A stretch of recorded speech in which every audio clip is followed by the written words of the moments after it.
Today's lecture is made possible by the Malcolm Anderson Lecture Fund and the Helen S. and Merrill L. Bank Lectureship. Malcolm Anderson was a fourth-generation Chautauquan and an institution trustee from 1982 to 1990, and his family continues to be involved at Chautauqua today. The Bank family began coming to Chautauqua more than 45 years ago and treasured their time with their family on the grounds. This lectureship helps support morning lectures on topics about the environment and the arts. Please join me in thanking the Anderson and Bank families for their support as we thank all of who support Chautauqua.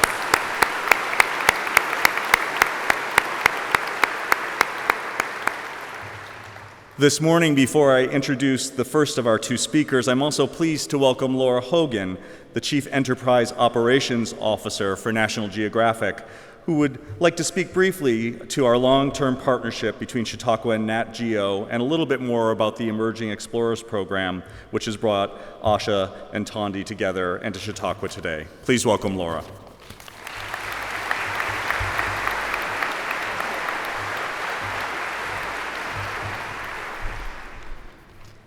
Good morning, Chautauqua.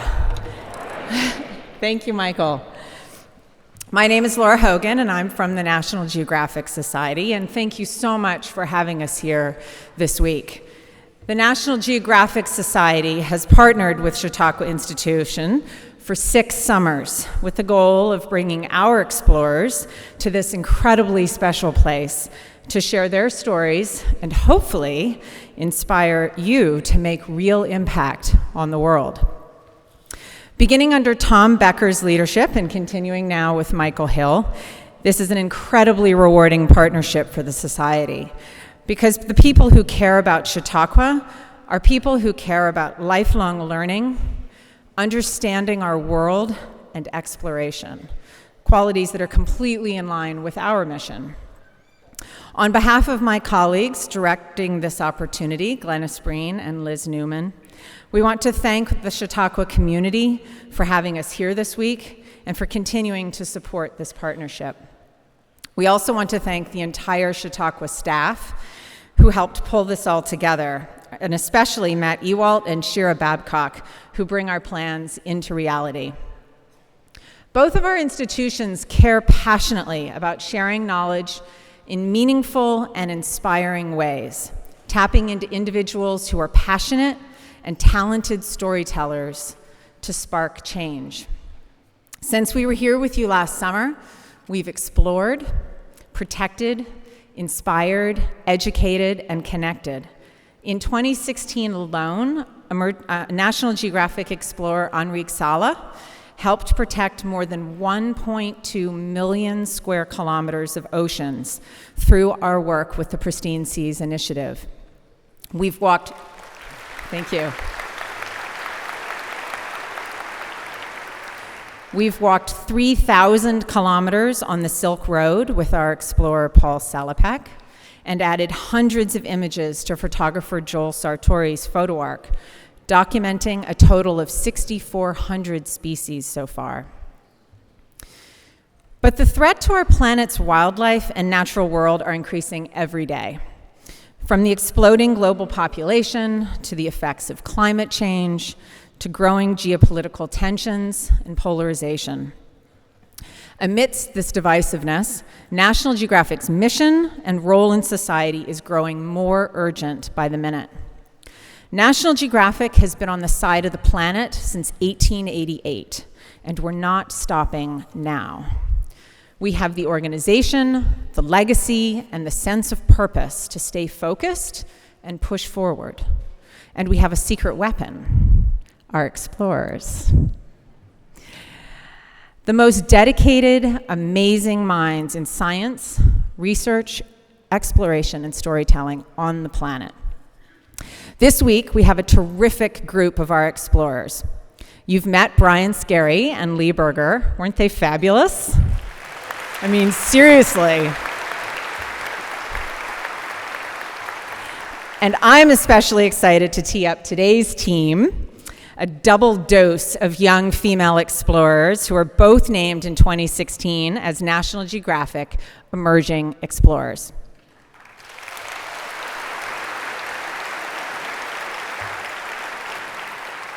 The National Geographic Emerging Explorer program began in 2004 as a way to recognize and support uniquely gifted and inspiring young adventurers, scientists, conservationists, and storytellers. They're explorers who are already making a difference early in their careers. The program reflects the world's diversity and is a home for dynamic personalities who are making a significant contribution to world knowledge through exploration. Wildlife biologist Thandiwe Mweetwa and marine biologist Asha de Vos represent just that. I hope you feel as inspired to action by them as I do. Enjoy, and thank you very much.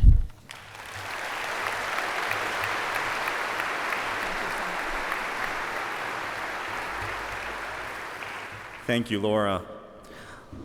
Asha de Vos heads the Sri Lankan Blue Whale Project, the first long-term study on blue whales and the threats they face in the northern Indian Ocean. Through a Pew Fellowship, Dr. de Vos has also created Oceans Well, a marine research and outreach organization in Sri Lanka. An invited member of the International Union for Conservation of Nature Species Survival Commission's Cetacean Specialist Group, Dr. de Vos has also been recognized as a TED Senior Fellow, a Duke University Global Fellow in Marine Conservation, and as a Young Global Leader by the World Economic Forum. With degrees from the University of St. Andrews, the University of Oxford, and a PhD from the University of Western Australia, Dr. de Vos is the first and only Sri Lankan to have a PhD in marine mammal-related research. Please welcome Asha.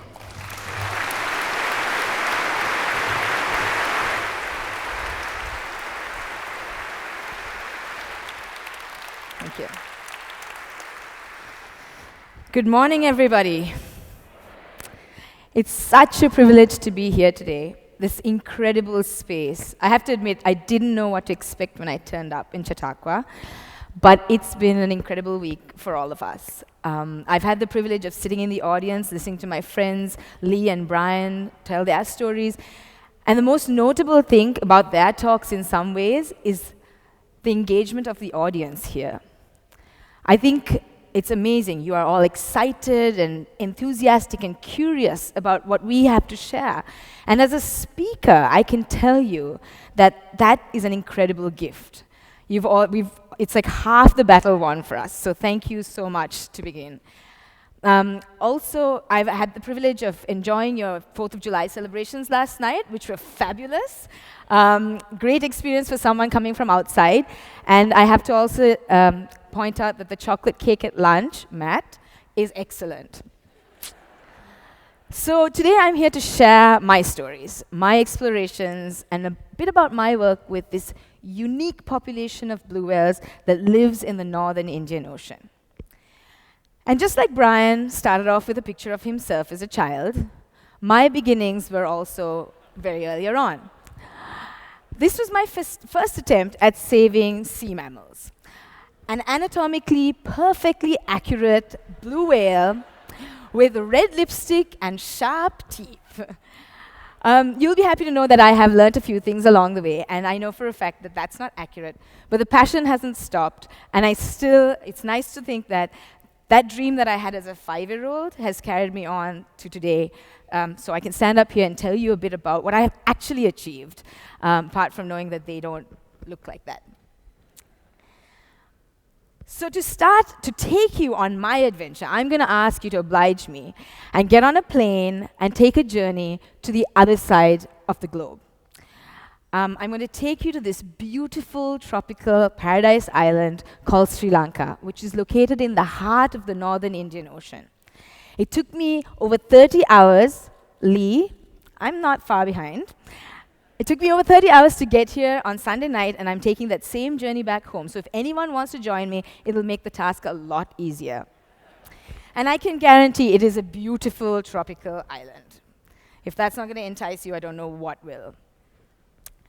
So I'm going to tell you about my eureka moment, just like Lee did the other day. I had a eureka moment too, and I want to share that with you. And to do that, I'm going to take you back to 2003.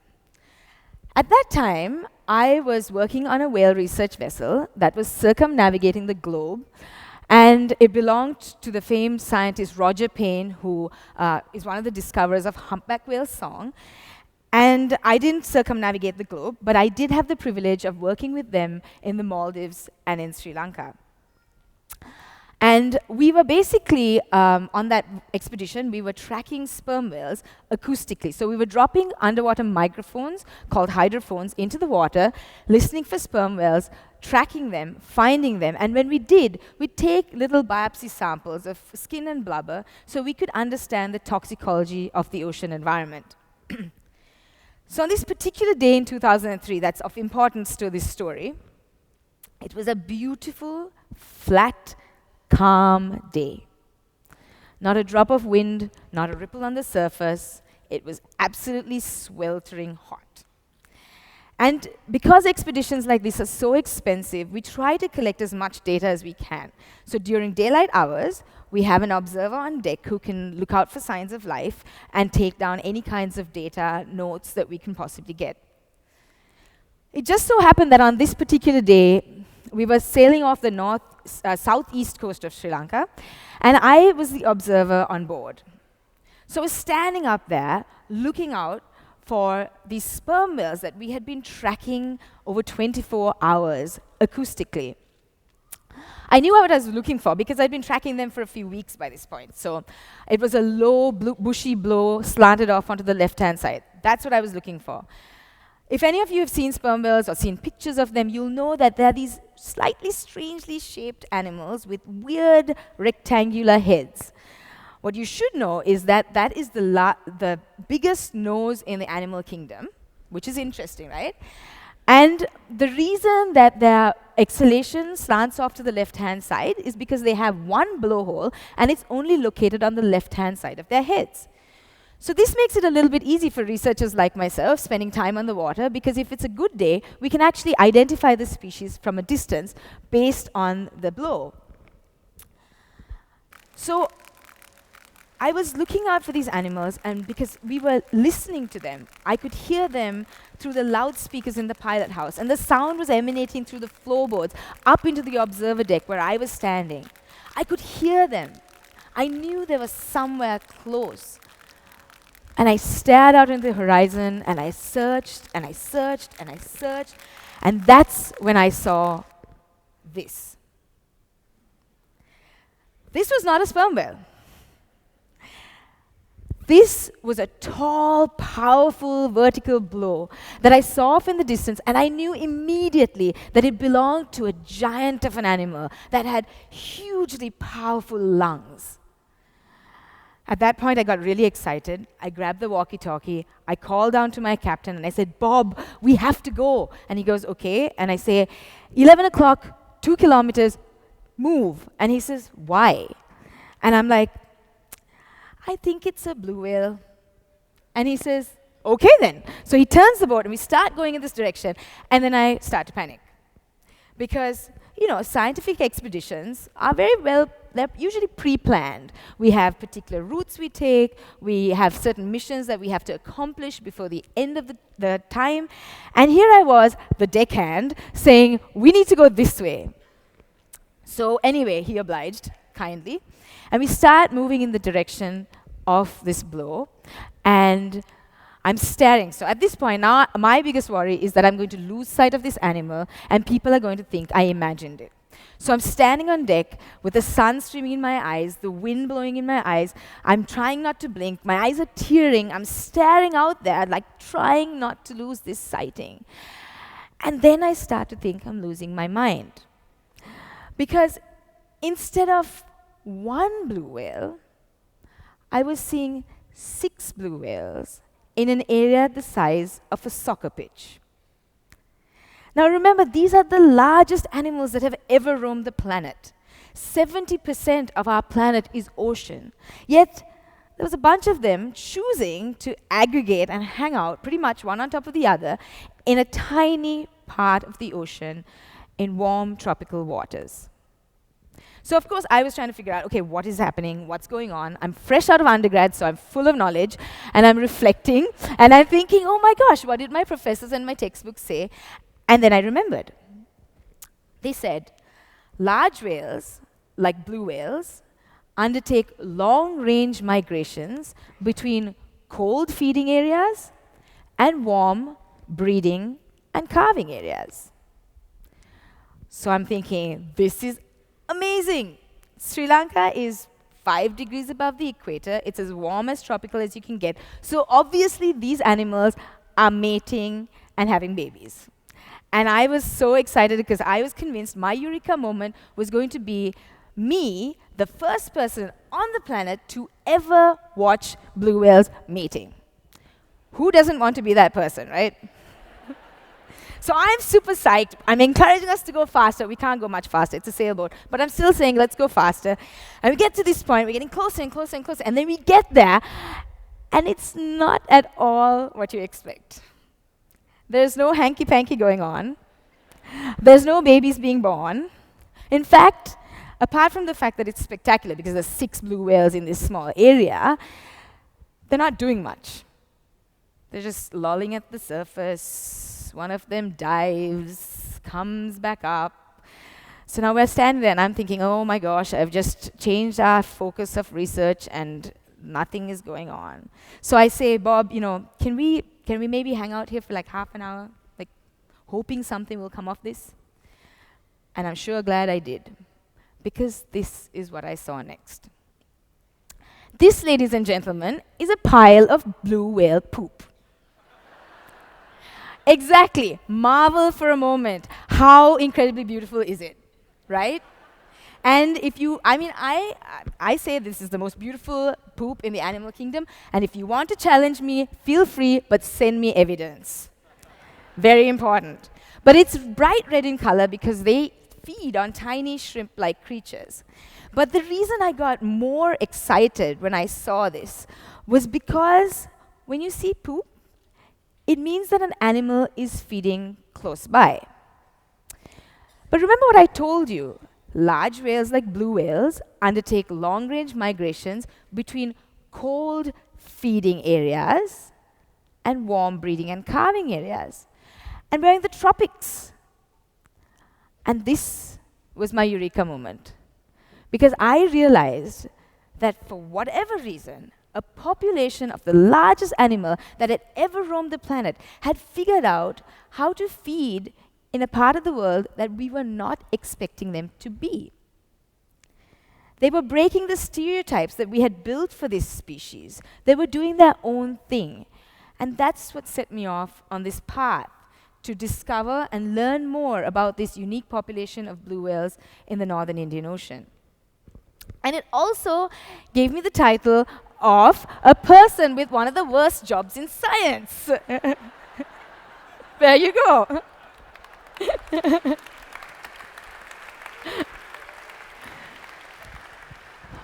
But I am a proud whale feces collector, and my mother will tell you I have an entire chest freezer full of whale poop at home, all in the name of science.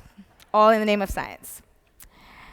So, in the intervening years, I've learned a lot of things about these whales. I've learned that they, unlike other blue whales, are the only non-migratory population of blue whales in the entire world. They have a very limited range. They live within these warm tropical waters throughout their lives in the northern Indian Ocean. They have a different acoustic dialect. So if I took a blue whale out of my Sri Lankan waters and I plonked it into the waters outside California, which you can do, obviously not, they wouldn't be able to communicate because they have a different dialect. These blue whales are actually, I confess, a population of what we call pygmy blue whales because they grow to 80 feet and not 100 feet. Doesn't make any sense. And they've also got other adaptations. For example, the blue whales in my waters will lift their tail flukes up before a deep dive more often than anywhere else in the world. You'll see this happening maybe 60% of the time when you're on the water, but in other places, it'll happen less than 20% of the time. So these adaptations and behavioral changes tell us that this is a very unique and special population that we work with. And so they are an incredible, beautiful population. They live in this amazing tropical paradise, but of course there are a lot of anthropogenic threats. Just as Brian spoke about yesterday, the blue whales in my waters also have entanglement scars. They get harassed by whale watching boats. There's pollution. But by far the biggest threat that these whales face is that of whale death by ship strike. This is a typical day on the water back home. I can be in a tiny 25-foot boat following a giant that can grow to 65 to 80 feet long, and we are weaving constantly through giant highways of shipping containers. It's not safe for the whales, and it's certainly not safe for me. But this is the life they lead, and I want to know how better to help them and to protect them. So if you look at a map of global shipping pathways, there's a lot of lines, but don't worry. All I want you to focus on is the yellow lines, because the yellow lines indicate the areas of densest ship traffic. If we look closely at the area around Sri Lanka, which is the northern Indian Ocean, you will notice that the south coast of Sri Lanka is home to one of the busiest shipping lanes in the world.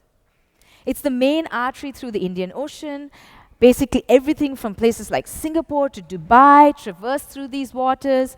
And while global shipping has doubled since the 70s, around the Indian Ocean, it's actually quadrupled. So trade is changing, and this problem is only going to grow.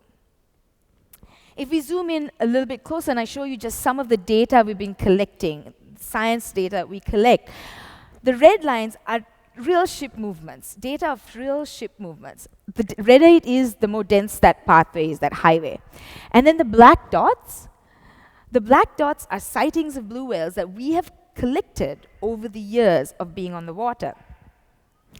And what should become immediately obvious to you is that on the south coast of my island, there is distinct overlap between whales and ships. So sites like this are not uncommon, or they're not surprising.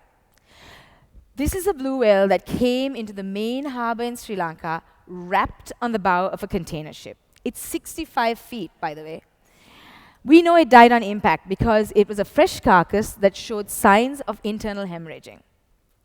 It's not an isolated incident because 12 days later, we found another carcass floating at sea with a massive propeller gash.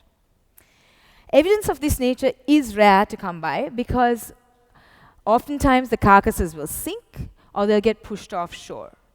But scientists of California, a place where they've studied blue whales and ship strikes in great detail, they have estimated that for every whale that we find killed like this, there's 10 times that number that have gone undocumented.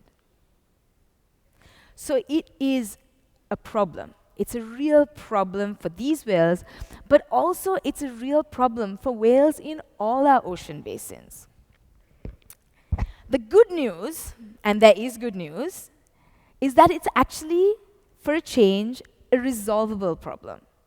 Because if you think about it, if we can identify the areas where whales and ships overlap, we can try to strategize and figure out how we can separate that overlap.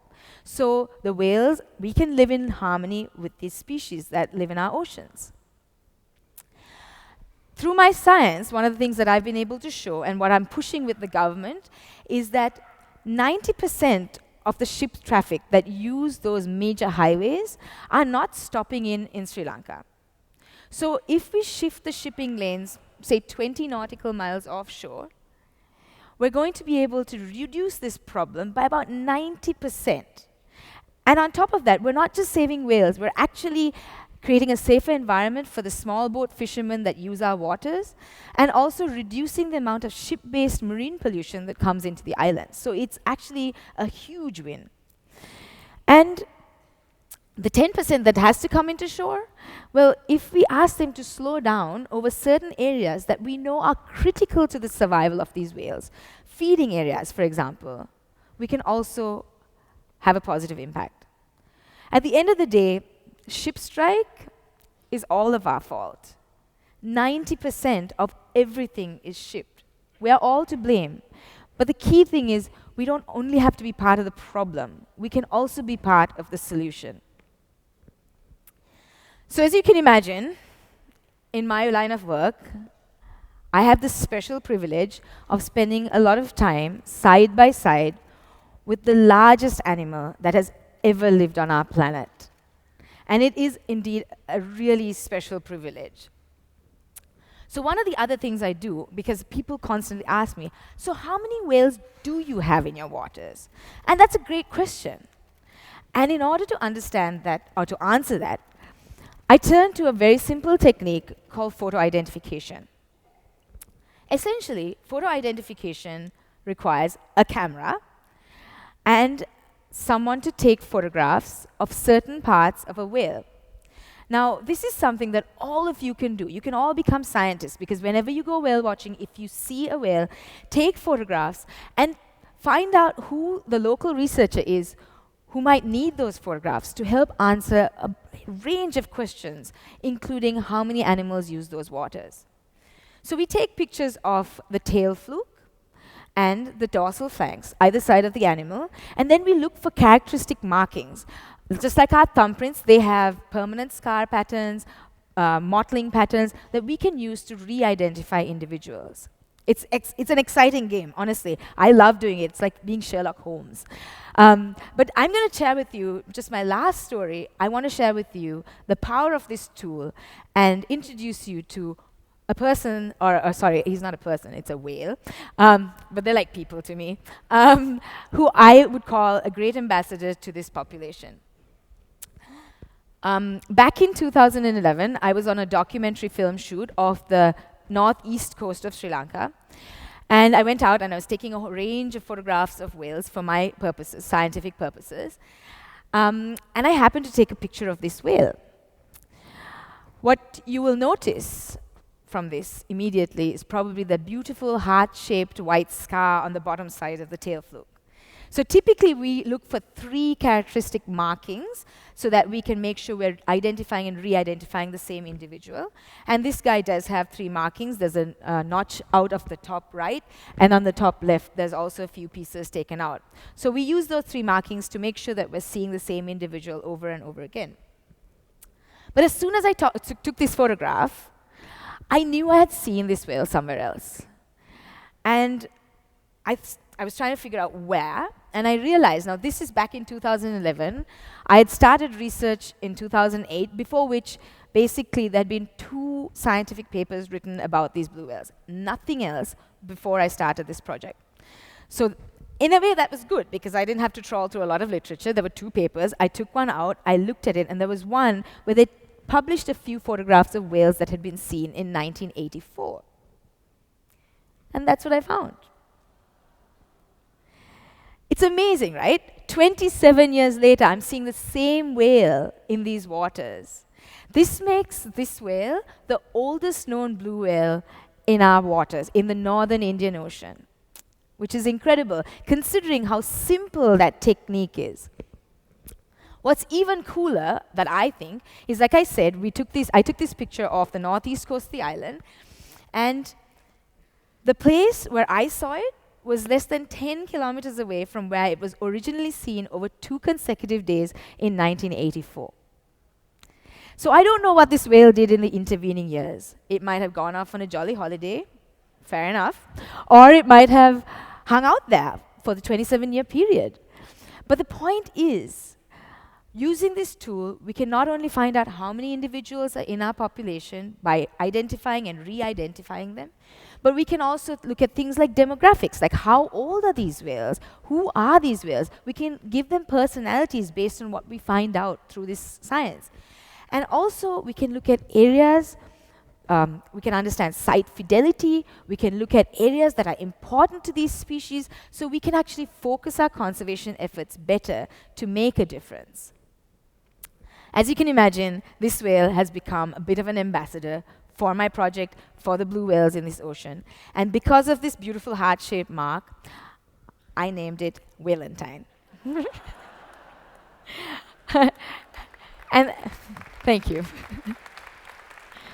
And the fun fact is that in the next couple of years, you can all look forward to some really fun stories that we're going to use Valentine as an ambassador for whales in all our oceans and try to tell stories and change the marine conservation trajectory, change the way people see the oceans, change the way people connect, and change the way children react and live in our world. Because our time, we can do so much, but there is a whole new generation that are the change makers, that are the ocean heroes, and Valentine can help that happen.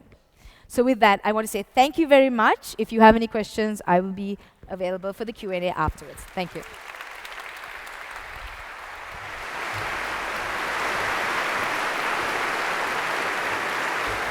Thank you, Asha.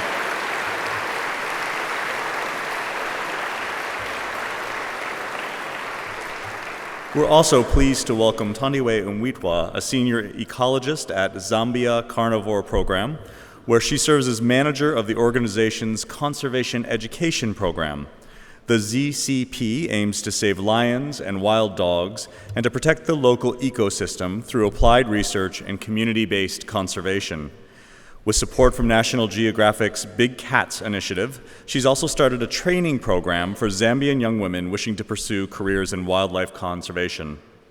Ms. Mweetwa has received the World Wildlife Federation's Russell E. Train Fellowship and the Wildlife Conservation Network Disney Scholarship for Wildlife Conservation. Upon earning her bachelor's degree from the University of British Columbia, she also received the International Student Humanitarian Award. She's currently pursuing a master's degree in natural resource conservation at the University of Arizona. Please give a warm Chautauqua welcome to Thandi.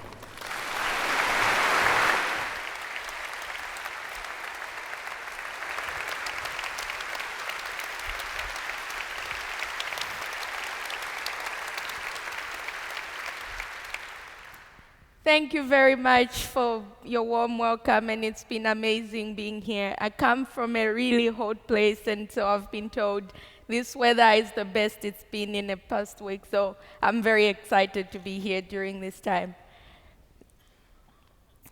So, my slides have moved, but anyway. Anyway, I come from the place called the Luangwa Valley. It is found in eastern Zambia. And for those of you that do not know, Zambia is directly above Zimbabwe in southern Africa. You might be a bit more familiar with my friend Robert Mugabe, who's been in the news for all the wrong reasons. But anyway, just to give you a geographical context. So the Luangwa Valley is one of the most amazing places on the African continent currently, and it's one of the last remaining huge wildlife areas on the continent. Tourists that have been to southern Africa call it the Valley of the Leopard, because leopard sightings here are magnificent. If you're going to go anywhere to see leopards, you need to go to the Luangwa Valley. There's only 10 strongholds for lions in Africa, and the Luangwa is one of them. So we have the largest population of lions in the country, and one of the most viable populations remaining out in the wild. And it's slowly becoming the place to see wild dogs. I'm trying to see, that's the photo that was going to be on the first slide. But yeah, so if you're going to go on safari, the place to see wild dogs is this beautiful paradise I come from. So, you know, despite all the wonderful things this area has to offer, we also have our fair share of problems. Population in the area has increased in the last decade and a half, and there's a lot more pressure from human activities. The bushmeat trade is growing because of local demand, as well as people who are away, like out here, who just want a little piece of home. And that is driving prey loss for lions. So what that means for predators like these ones that I have up here is that they're competing with people for food as well as space. And so to help solve some of these problems, I work with an organization called the Zambian Carnivore Program. And our mission, as you've already heard, is to protect these large carnivores through research, conservation, and education. Just because there's no way you can protect animals just by research alone or by conservation activities alone. So it's a concerted effort between 3 different things. So on the research side of things, our goal is to tag different social groups and follow them wherever they go, find out what sort of areas they're using, find out how the numbers in that group are doing, find out each individual's reproductive status on a monthly basis.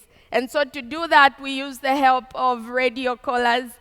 We do it mostly for lions and wild dogs. So we put a collar on them that will last for about 3 years, and then we can tag and follow the individuals regularly. And so we also have opportunistic sightings. That means we record, key information as well when we encounter uncollared groups. And that's just 2 of the famous lions we have back home, Ginger and Garlic. If you ever visit them, those will be the main boys you see in the area. On the conservation side of things, our aim is to limit human-induced mortalities or reduce the numbers as much as we can. I mentioned something about the illegal bushmeat trade. The method that is used by poachers is completely non-selective, and there's a lot of bycatch. And so you find lions and wild dogs, hyenas and leopards sometimes getting caught in these traps, and the injuries can be horrific. This is some of the nicer, injuries, if injuries can be nice, that we found. We immobilize the animals, treat them in the field, give them a long-acting antibiotic, and then we let them go. And some injuries have been really terrible, but the good thing is that these injuries heal after some time, and so we're able to limit these mortalities a little bit. And a huge component of the work that we do is education and outreach. So, excuse me, our outreach portion is focused at local secondary school students. We want to promote interest in conservation-based careers, and so we provide a support system for motivation students that are interested in doing that. And then outreach is targeted at the general public, where we talk about the need for conservation of carnivores in our area and how we can best do it in the 21st century with challenging issues like, the increasing need for natural resources and space and all that kind of stuff. So a typical day in the field, well, it's really a week for me because normally we're going to far-off places that we can't really come back to the office in any particular day. But anyway, we go out days at a time, and the goal is to track these different social groups, follow them, see where they go. In this instant, we're sitting with a pride of about 18 lions. So the first thing we do is photograph everybody, because you can identify lions using their whisker spot pattern or any cool scars they may have. So that's what we do a lot of the time. And sometimes, if we do not have any other groups nearby, we'd stick with one group, follow them on their hunts, see what they eat, see what sort of areas they're using to catch this prey. And the main goal is all to feed into the formulation of conservation strategies that are very effective. So sometimes, these lions travel to some really bad areas. There's no roads, they don't follow roads, and so we have to follow them off-road as well. And the vehicles that we drive are pretty old, so we get breakdowns quite a bit.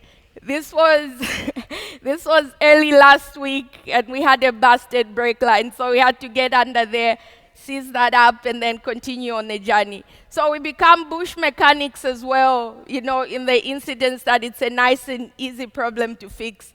But if it's something serious, like a weird sound coming from the engine, we call backup.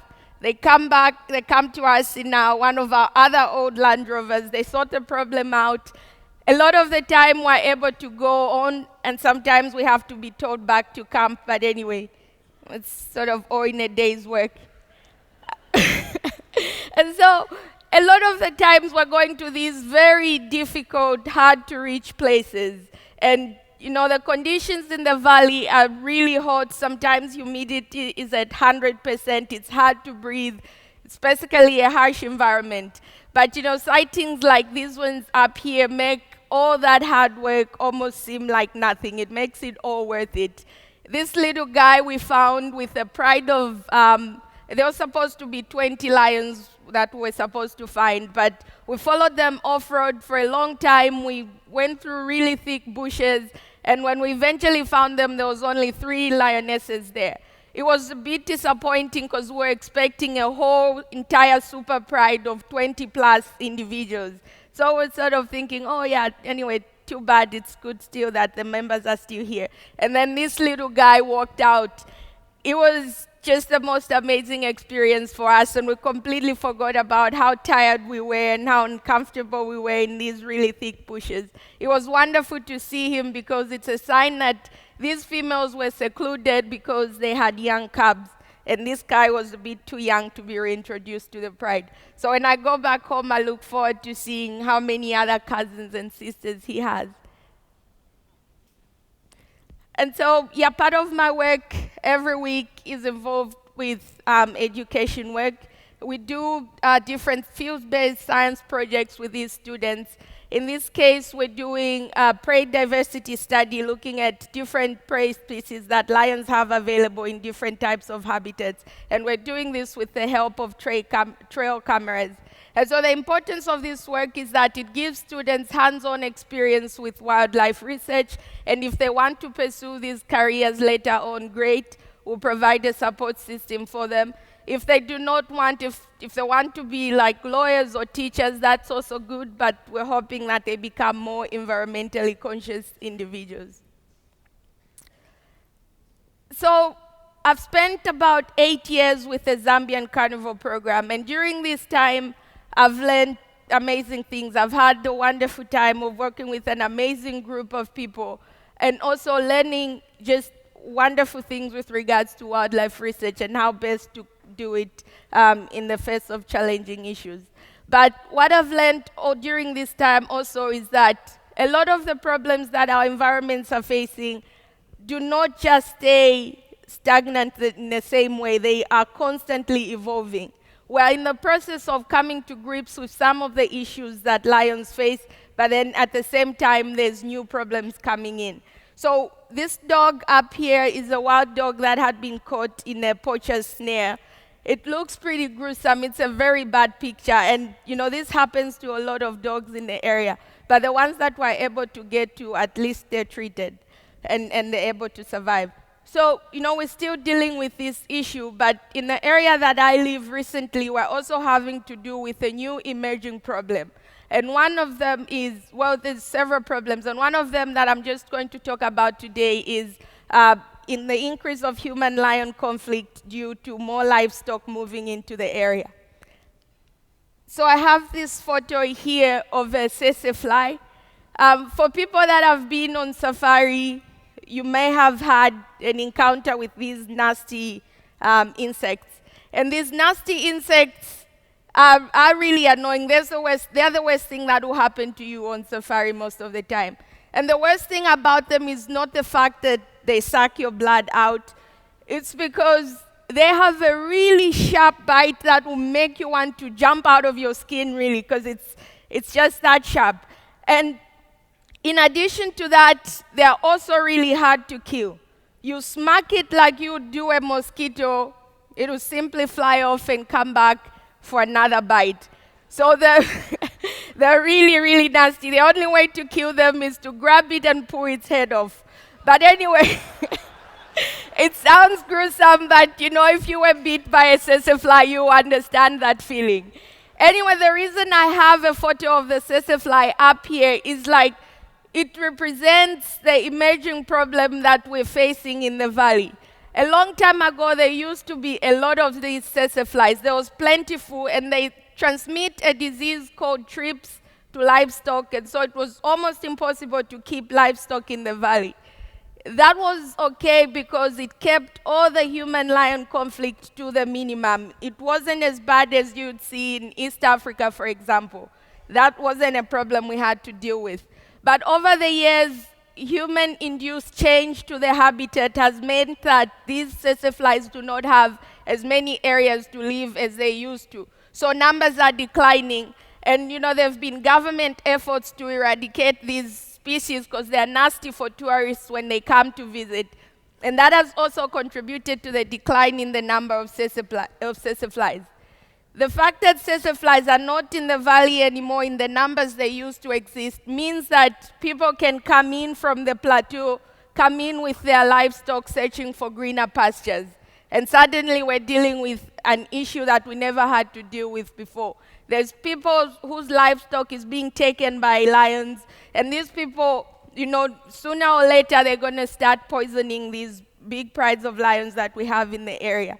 And so what this problem speaks to is the need for continued scientific research and exploration in these problems. We might think we know what it is affecting the animals in our areas, but there's always new problems that can pop up at any time. So the sassafly is a perfect example of the need for scientific research going forward. This quote I have up here is one I heard at the recent Explorers Symposium in DC. I was out in the bush back home because I couldn't attend, but I was following the proceedings online, and this one spoke directly to me. So as we need to move forward with scientific research in this era where we're facing a lot of problems, we need also to communicate science to the general public. It's more important now than ever before that we are on the same page with regards to what is happening to the planet, what our role in that change to the planet is, and what science says we need to do. So communicating science for me is a really important thing. And we should not do it just only with government officials, because, we get our research, we publish, and then we share it to the wildlife authorities that are in charge of crafting conservation strategies. But we also need to talk to the people on the ground. And that's a lot of stuff that we've been doing recently at the Zambian Carnival program. Wherever there's a big gathering of people, we go there and we share what it is we're doing on the ground, why we need to put radio collars on lions now, and how they can help with our multiple citizen science initiatives. We need to get creative in terms of reaching people face to face, because a lot of people where I'm from haven't all joined the Facebook Nation yet. They can't follow us on Instagram, so we rely a lot on actual interactions with these people. In the past 2 years, we've put on 2 football tournaments, what you call soccer here, but people in Zambia love football very much. And so we've held 2 tournaments to attract them to one place, bring them together, and then when they're all in one place, we can talk about all these issues, the conservation status of big cats, conservation status of wild dogs, and what we need to do to turn these things around. And we've had to get creative, really. It's very difficult to talk to a huge group of people at length. So we've employed the use of a local theater group, and they help us produce really nice, funny, and creative plays about, what is happening to lions and what we can do to help them. And these have been very successful. So the theater group will make props, and they'll produce and make information in a way that, the general public can consume it. And it's been a very good method to connect with the local people, and we're going to be doing a little bit more of this. And sometimes we have to go really, really old school, because where I'm from, beating drums or music was significant in a way other than just, it's music. Drums were a way of passing information. They would beat certain drums to announce a beer party, for example. They would beat drums to announce a funeral. They would beat drums to announce a marriage. And so we use that same system today with the villages that we visit. We go to the headman, ask for permission to use his village square, and then he says, yes.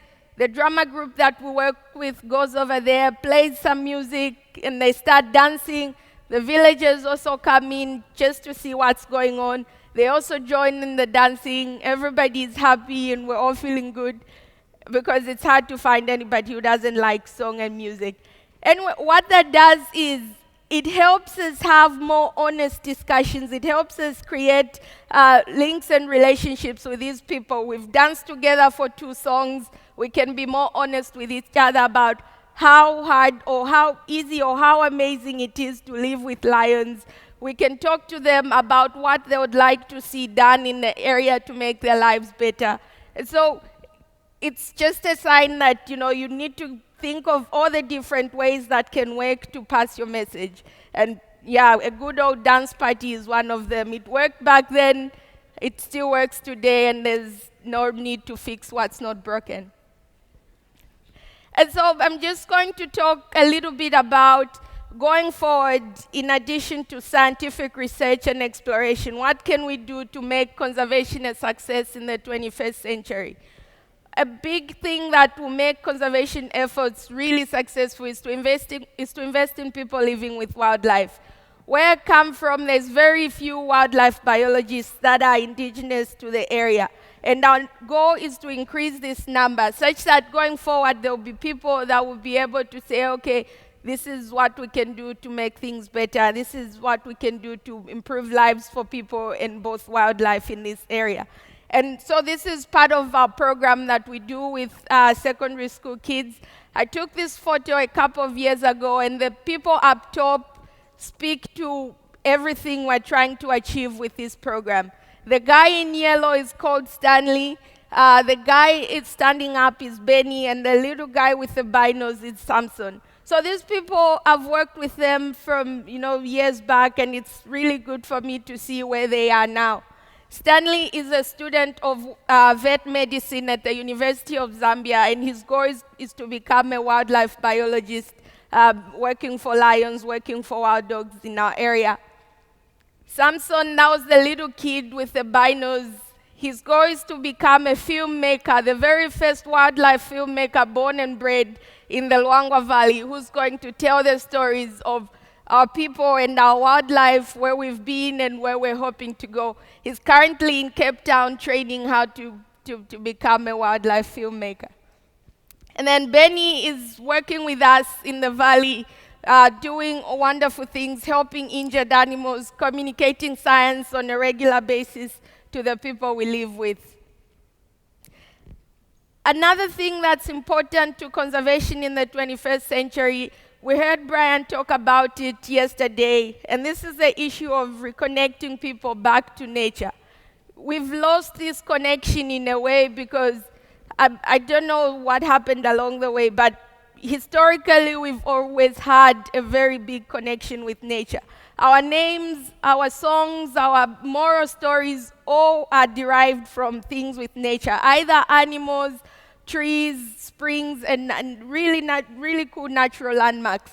And so what we're hoping to do with this is give people the opportunity to experience nature in its natural habitat. We want people to see elephants being elephants, not just crop raiders. We want people to see lions lazing around and not being suspected livestock predators. So the goal is basically to get people to love nature a bit more the way our ancestors did, and hopefully get them to care and work to protect these individuals. Oh, sorry, these animals.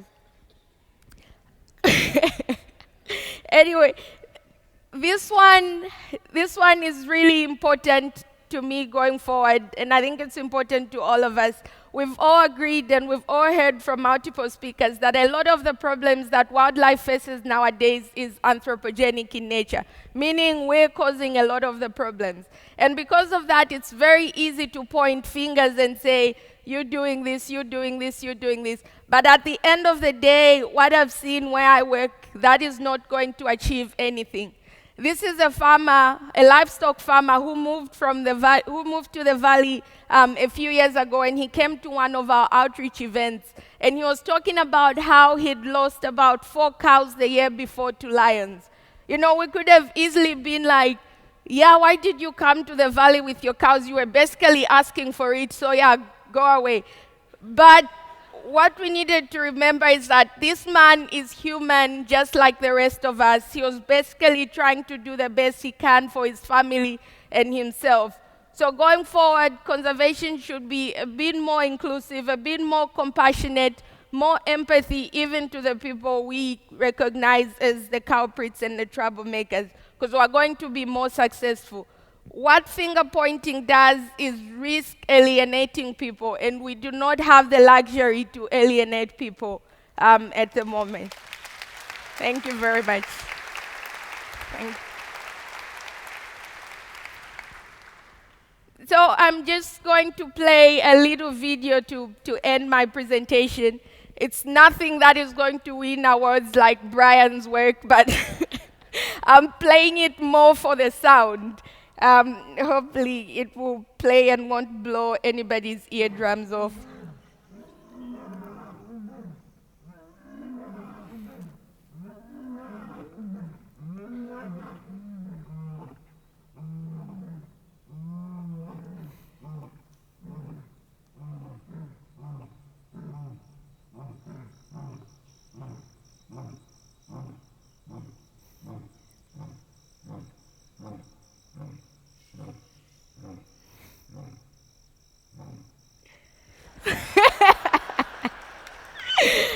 So that is one of the signature sounds of the African savanna.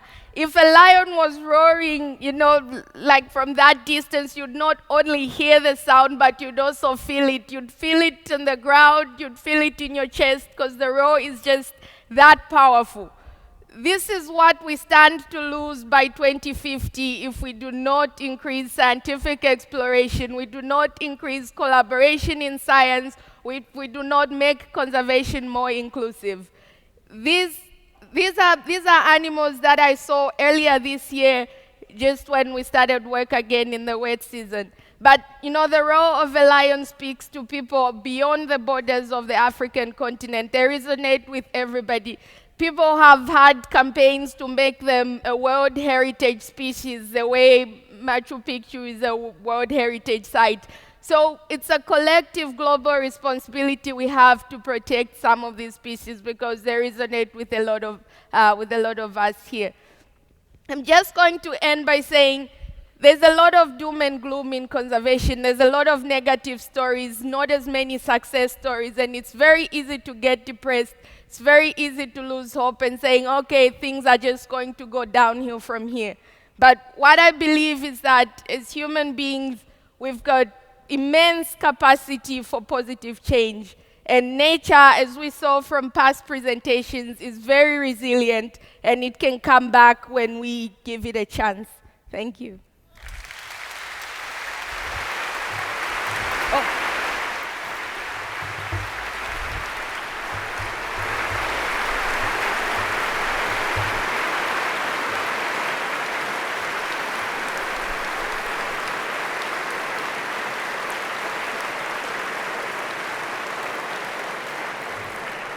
Our thanks to both Asha and Thandi, and as you noted, they're going into a living room set up for us to share conversation with them.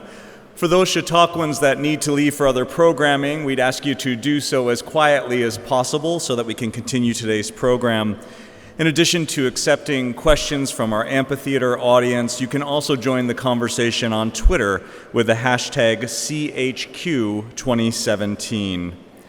As we're collecting questions, I'll start with one for both of you. I love the quote, communicating science is as important as practicing it. And both of you discussed the critical nature of education and outreach in your work.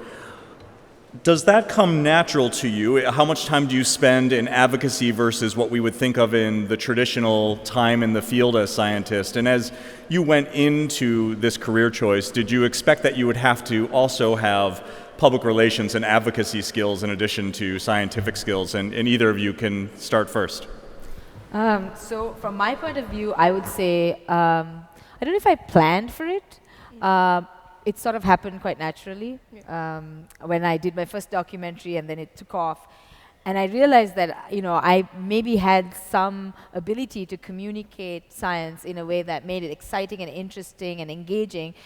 And I started to see the value of that. And just as an example, the first 10-minute documentary that was done, news story that was done about my work, was by Channel 7 Australia. And it was put out, and within about a year or two, 5.5 million people around the world had seen it. And to me, that's a gigantic impact, because now suddenly people know about a population of whales that we didn't know existed. And so, I mean, I actually think it doesn't take that much time. You know, we like to think that this stuff can take a lot of time, but I use social media. I do it. I waste a lot of time in my life anyways, so I feel like I might as well use it to do something useful.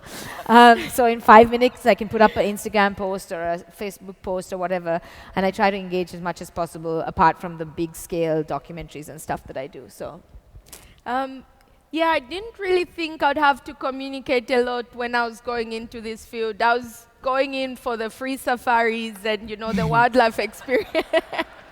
But, it seemed more and more important to me because there was a lot of people, especially in the area that I live, that didn't know why we suddenly had to put radio collars on lions. So it became important to actually explain that and also explain how people themselves can participate by sharing photos like you were talking about. Yeah. So, yeah, I think on a weekly basis, out of 5 days in a week, I spend 1 day out of that communicating with local school groups and stuff. And then there's also the international media work that you need to do, like documentaries and like interviews for international news agencies. So, yeah. And it's fun.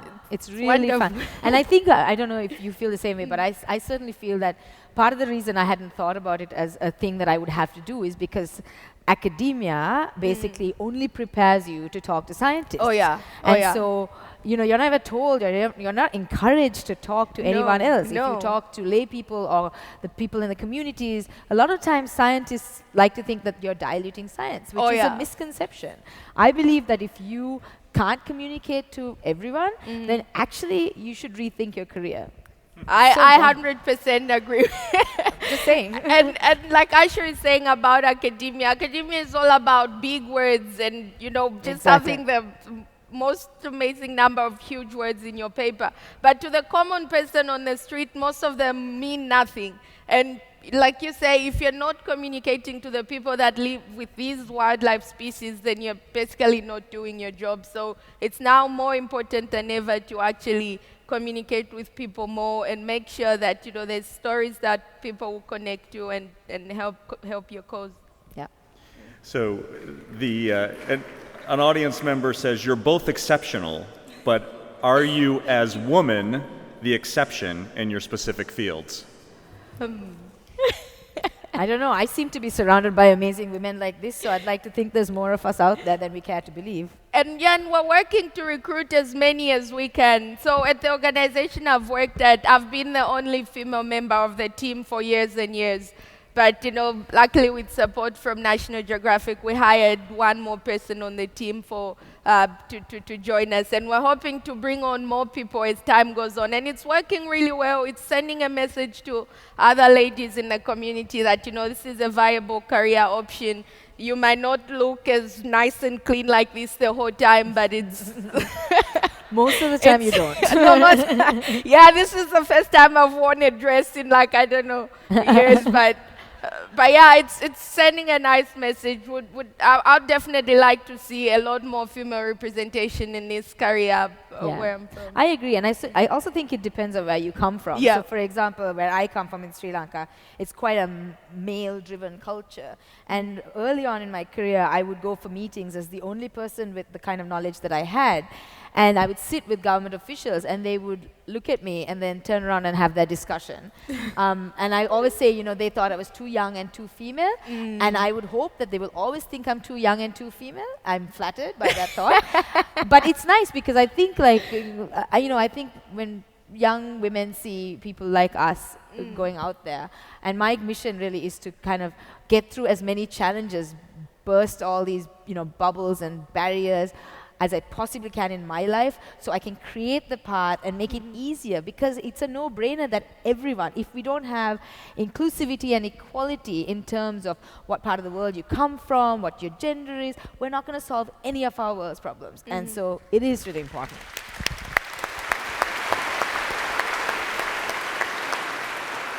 A couple of questions for each of you, specifically about your presentations. First, for Dr. De Vos, 2 questions about the language of whales. And both are wondering, is there a possibility that the whales could learn to avoid the ships? Or is there a way for the ships in any way to replicate that language, to broadcast in some way, keep away? Yeah. So I mean, it's a question that a lot of people ask me. Unfortunately, the problem with the ships is, one thing is the oceans are getting noisier and noisier, and so it's like if you were at a cocktail party, right? And everyone's kind of talking at the same volume, and suddenly someone says your name and you're like, okay, someone said my name, but where is it coming from, right? So as the oceans get noisier and noisier, these animals may be able to hear an oncoming vessel but not be able to localize where it's coming from. So that's an issue. The second issue is a lot of the time the sound is generated at the back of the vessel, and these are huge container ships, like a few 100 meters long. So the sound may not be transmitting all the way to the front, where we often find the whales, the impact happens at the front. So that's another issue. And then the third thing, I've had a lot of people ask me, can we not create an alarm call that can move these, scare them out of the way?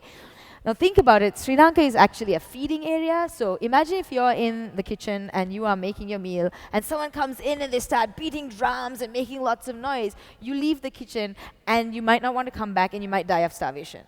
So that's essentially what could happen. So up to now, unfortunately, we haven't come up with a solution in that way, and what has been tried hasn't been successful, but I'm not saying it's not possible, and I always tell, if there are kids in the audience, whatever, just be creative, think of something. We need all the help we can get. For Thandi, what's the role of new technology like drones in the study of animals in Africa, and how do you use technology in your work? So technology is always being reinvented. There's new developments year in, year out. But in terms of drone work, counting lions is a really difficult thing that needs to be best done on the ground, because drones are flying over, trees and things like that. And if the lions are hiding underneath the trees, then it's possible you can miss a lot of them. But in terms of technology, we're keeping it old school really with the radio collars, because they've been used in the Serengeti for over 60 years, and we're still going with that technology as well. But it's getting fancier with satellite collars, such that sometimes you don't need to locate these groups on the ground yourselves, but they can send you GPS coordinates of where they are at any particular time. That technology is expensive, but we have a few of them out there, a few sat collars out there for the more distant prides, and it's working pretty well. But yeah, there's always room for innovation and development. I think some of it will be heard more tomorrow with Shah's lecture. Yeah. Well, and the concern from the audience as you're photographing these lions, how far away do you stand when you do that? So I am in a vehicle all the time, although it's an open-top Land Rover. As you may know, safety is always a key issue when you're working with these predators, because they're all 100% wild lions. But the cool thing about it is, if you're in a vehicle like this, they don't see me as an individual. They just see a huge structure. And so I'm quiet as much as I can be, and being respectful of their personal distance.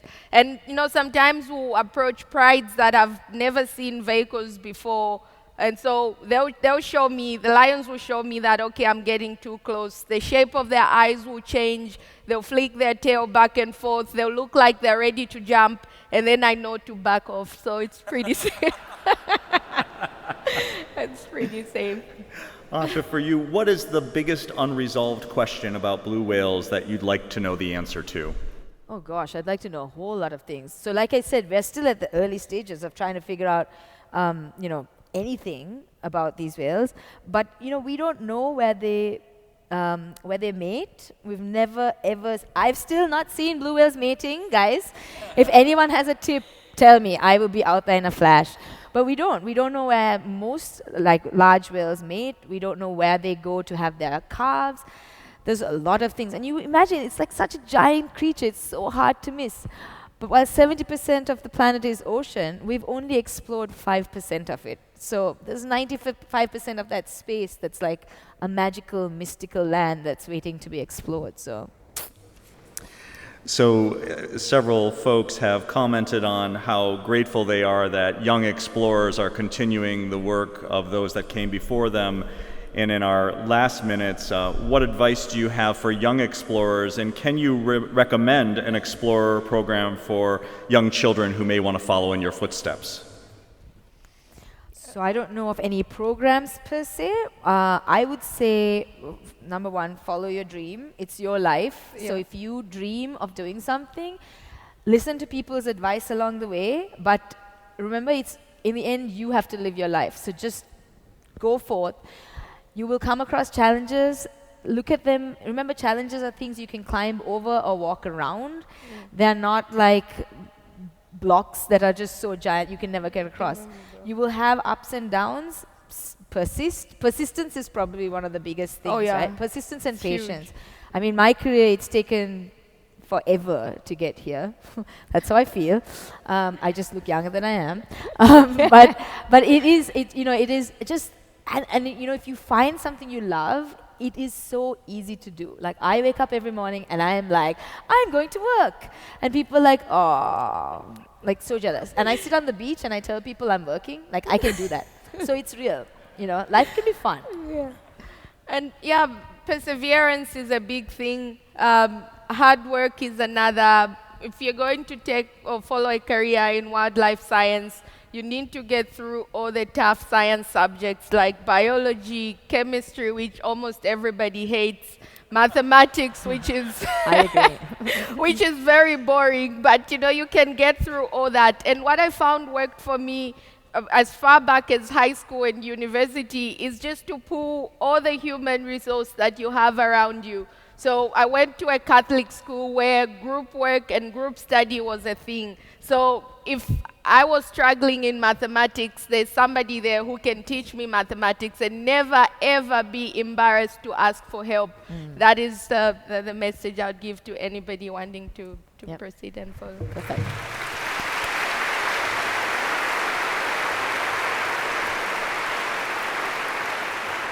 All questions are important at Chautauqua, so we'll be certain to share the unanswered ones with our two young explorers. And I can say on behalf of the Chautauqua community, we're grateful that folks like you are coming up in the ranks to keep teaching us and inspiring us. Thank you.